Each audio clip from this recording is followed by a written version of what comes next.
And breaking tonight, new developments in the Ohio State wrestling allegations against aspiring House Speaker Congressman Jim Jordan.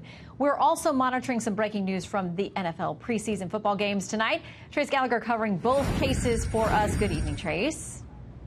Let's begin with the wrestling, Shannon. Good evening. Mark Coleman is a former wrestler and wrestling coach at Ohio State who coached with and is a longtime friend of Ohio GOP Congressman Jim Jordan. So Coleman's comments about what Congressman Jordan did or didn't know about the Ohio State sex abuse case carry a great deal of weight. And now Mark Coleman says, and I'm quoting here, "At no time did I ever say or have any direct knowledge that Jim Jordan knew of Dr. Richard Strauss's inappropriate behavior. I have nothing but respect for Jim Jordan, as I have known him for more than 30 years and know him to be of impeccable character." But back in July, Coleman was quoted by our corporate cousin, the Wall Street Journal, saying this, quoting, "There's no way unless he's got dementia or something that he's got no recollection of what was going on at Ohio State. I have nothing but respect for this man. I love this man, but he knew, as far as I'm concerned."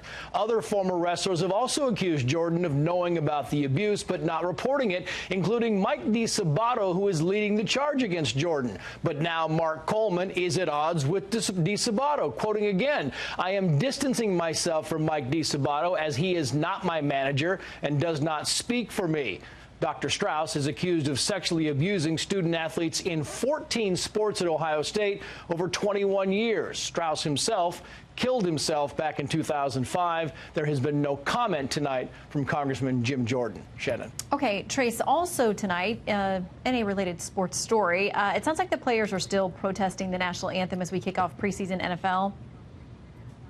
Yeah, the preseason officially opened tonight with 12 games on the schedule, and the league and the players union remain deadlocked on a national anthem policy. Back in the spring, the NFL said players who kneel or sit during the anthem would be fined, but when the union balked at that, the NFL then suspended the rule. So for now, it's kind of a gray area, and a number of players are still protesting. In fact, the Miami Herald says that Dolphin receivers Kenny Sills and Albert Wilson took a knee for the anthem prior to their game against Tampa Bay. And the Dolphins' defensive end Robert Quinn raised a fist, just like he did last season. And before the Steelers-Eagles game, the Eagles' Malcolm Jenkins and Devontae Bosby reportedly raised their fists during the anthem, and defensive end Michael Bennett walked onto the field after the anthem started. Shannon. All right, Trace Gallagher on two fronts for us tonight. Thank you very much.